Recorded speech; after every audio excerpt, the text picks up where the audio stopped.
Hello, and thank you for joining. As the saying goes, you can't make this up. And for this story, you really cannot make this up. It's just far too ridiculous.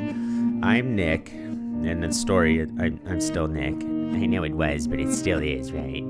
Anyway, Suchten is Richard because he's a dick, and Bro is Bro. So without further ado, Morgan Freeman, let's go!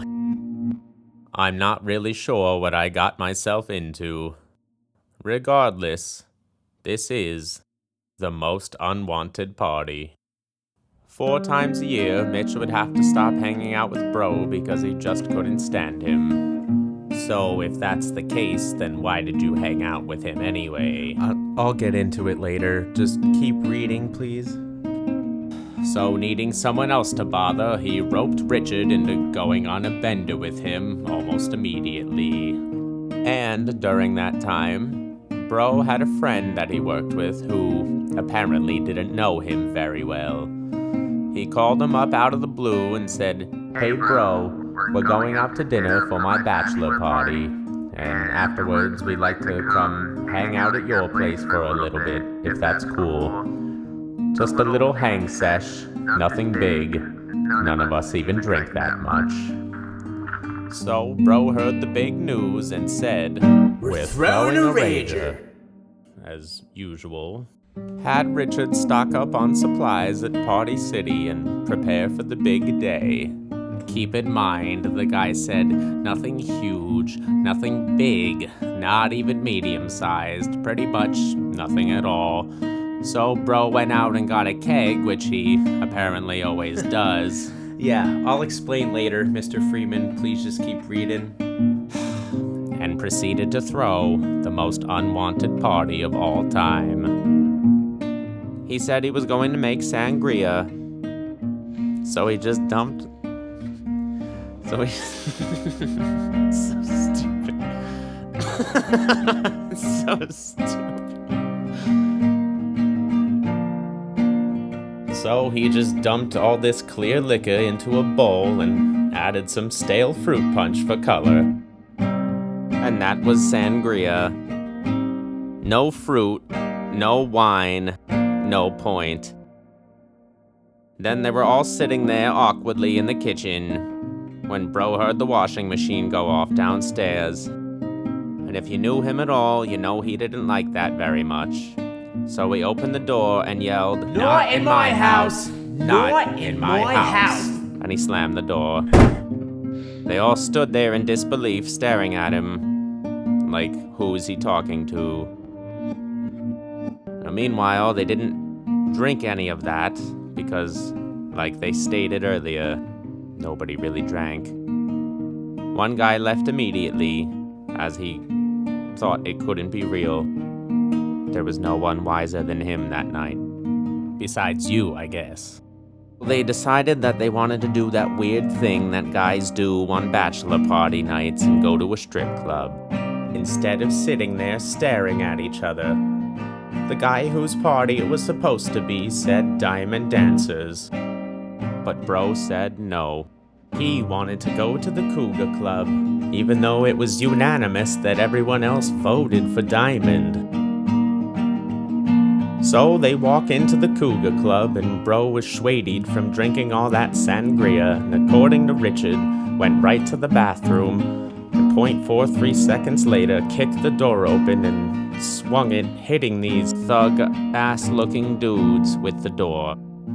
They almost murdered him on the spot, but Richard somehow talked them out of it. Then, Richard had taken his eyes off of Bro for another quick moment, and Bro had gone in the back room to get a lap dance, and claimed he didn't have any money, I'm out of cash, babe. as he was flashing 20s and 50s just a few moments earlier. Why did you hang out with this guy? Again, I'll get to it later. Just keep reading, please. Fine.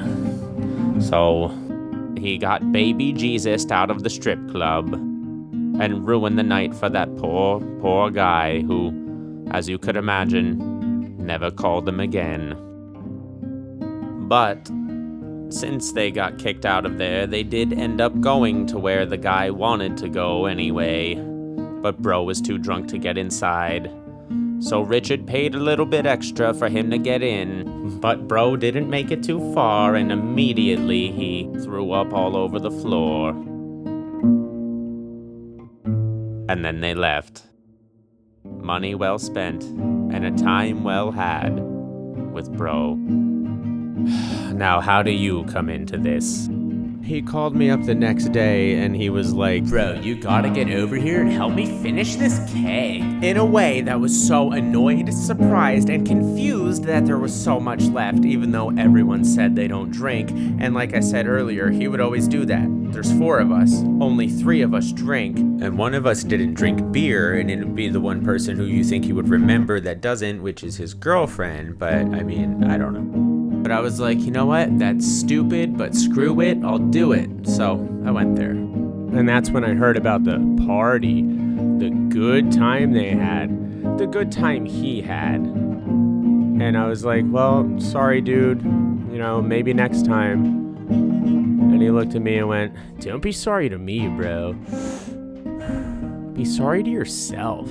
And I said, well, I'm not. Well, it sounds like you missed out. Oh, who am I kidding? No, it doesn't. And you know what? I'm glad this is over because I just can't take any more. Dude, be So careful I'm with the glad- headphones, I'm man. just so glad this is over with. I Well, don't want to hear actually- any more or hear about this guy ever again. I could tell you next And time I don't even... if you want. What on earth do you mean next time? I mean, there's quite a few more besides just this one, and there's other people. So, like, if you're down for that, There's you know. more of him, and there's other people that are like this. How do you find these people? they kind of find me. Well, so Pay me Yeah. first, and then we'll go from there. So, great. will I be getting my check in the mail, or what? I'm a millennial, dude. You really think I have a checkbook? Do you have PayPal? I can send it through there. PayPal? Really? Do you have Venmo or Cash App? No one ever has the one that I have. Well, what does that tell you then? Look, just make sure I get my money and I'll see you next time, I guess. Well, you heard it here first. So make sure you subscribe and turn on that notification bell so every time it dings, you know that we just cooked something up for you. So, yeah, this was a lot of fun to make. These stories are true. And we'll see you next time. One love. I love you too. Bye-bye.